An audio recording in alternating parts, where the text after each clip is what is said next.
اسلام کا مقصد یہی ہے کہ دنیا کے اندر اسلام کا نظام قائم ہو.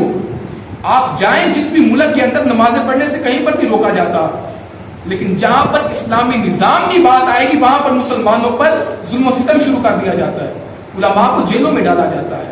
اسلام کا مقصد ہے پورے دین پر، پوری دنیا پر غالب آنا. اب غالب کیوں آنا ہے یہ بھی یاد رکھ لیجئے کہ ایک ہے نظام خدائے تعالی، ایک نظام اللہ سبحانہ و تعالی نے ہمیں دیا ہے اور وہ نظام خلافت کا نظام ہے. اس کے علاوہ سارے نظام باطل ہے. جو اچھا نظام ہے وہ اللہ سبحانہ و تعالی کا نظام ہے، وہ نظام خلافت ہے. اس کے علاوہ سوشلزم دیکھ لیجئے، کیپٹلزم دیکھ لیجئے، آپ سیکولرزم دیکھ لیجئے. آپ یہ سارے نظام جو ہیں یہ انسانوں نے بنائے ہیں. اللہ نے جو نظام ہمیں قرآن میں دیا وہ خلافت کا نظام ہے. آپ جمہوریت کو دیکھ لیجئے، ڈیموکریزم کو دیکھ لیجئے، جس نظام کو دیکھیں وہ نظام باطل ہے.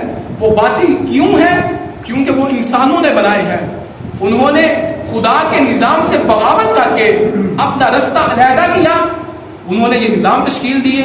تو یہ نظام کمزور ہے، جس کے اندر بوڑھوں کی عزت نہیں ہے، جس کے اندر بچوں کی عزت نہیں ہے، جس کے اندر مزدوروں کی عزت نہیں ہے، جس کے اندر بیٹیوں کی عزت نہیں ہے، جس کے اندر عورتوں کی عزت نہیں ہے.